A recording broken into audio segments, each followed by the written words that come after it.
Hi friends, welcome to my channel సాహితీ మను vlogs. Hi అందరికీ. ఈరోజు మనం పెసర దోశలు చేసుకుందామా? దానికి కావాల్సిన పదార్థాలు: గ్లాస్ పెసలు, గ్లాస్ బియ్యం రాత్రిపూట నానబోసుకొని చక్కగా 3-4 సార్లు కడుక్కొని ఇలా మిక్సీలో వేసుకొని చక్కగా ఇలా మిక్సీలో వేసుకొని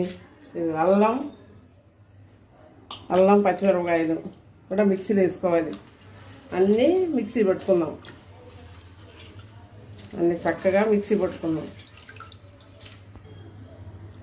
సరిపడా నీళ్ళు వేసుకొని మిక్సీకి వేసుకోవాలండి.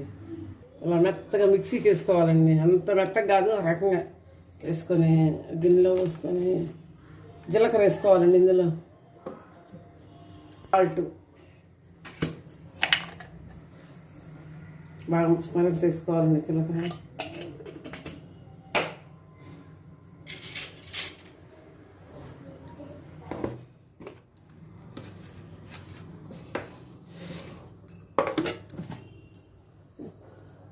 జీలకర్ర సాల్ట్ మోయినంగా వేసుకోవాలండి.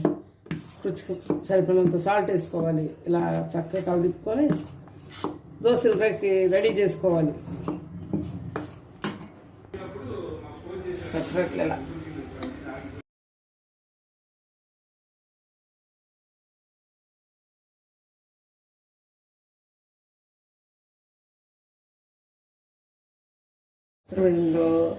చక్కగా జీలకర్ర, అల్లం, పచ్చిమిరకాయలు మిక్సీ వేసుకొని సరిపోయిన సాల్ట్ వేసుకొని ఇలా చక్కగా ఇలా పోసుకోవాలి. ఎలా అంటే అలా వస్తుంది. బియ్యం మాత్రం ఖచ్చితంగా పెసరన్నో బియ్యం అన్నీ పోసుకోవాలి. చక్కగా ఇలా పోసుకొని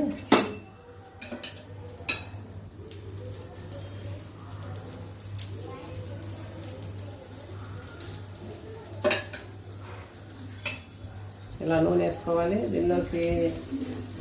దీనిలోకి అల్లం చట్నీ చేసుకోవాలండి. అల్లం చట్నీ చేసుకున్నావా? మిరపకాయలు ముందుగానే ఇలా నానబెట్టుకోవాలండి. నానబెట్టిన తర్వాత అందులో అల్లం, చింతపండు నానబెట్టాం. చింతపండు, అల్లం ఎంత వేసుకున్నామో చింతపండు కూడా అంతే వేసుకోవాలి. బెల్లం కూడా అంతే వేసుకోవాలి. కొంచెం ఎక్కువ వేసుకుంటే చాలు. దీన్ని అంతా మిక్సీ చేసుకుందాం. మిక్సీ వేసుకున్నామా?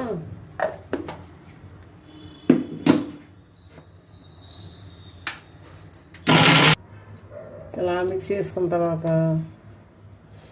సరిపోయినంత సాల్ట్, చిన్నుల్లిపాయలు వేసుకొని మళ్ళీ మిక్సీ చేసుకోవాలండి. ఇలా మళ్ళీ మిక్సీ చేసుకొని వేసుకోవాలండి. ఇలా మిక్సీ చేసుకొని చక్కగా తిరగమాత వేసుకోవాలండి. ఇది ఇలా కొంచెం నూనె వేసుకొని కొంచెం తిరగమాత వేసుకోవాలి.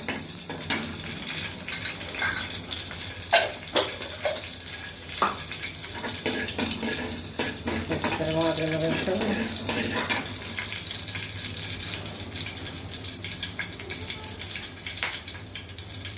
కరివేపాకు,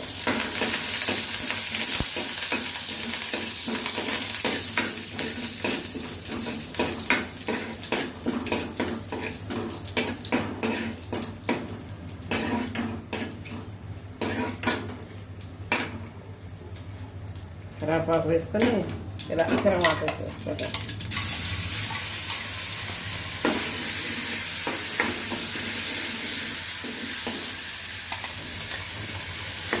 చూడండి, పెసర దోశలు అల్లం చట్నీ చాలా టేస్ట్, ఆరోగ్యానికి మంచిదండి. చాలా టేస్ట్గా ఉంటుంది. మీరు తిని చూడండి.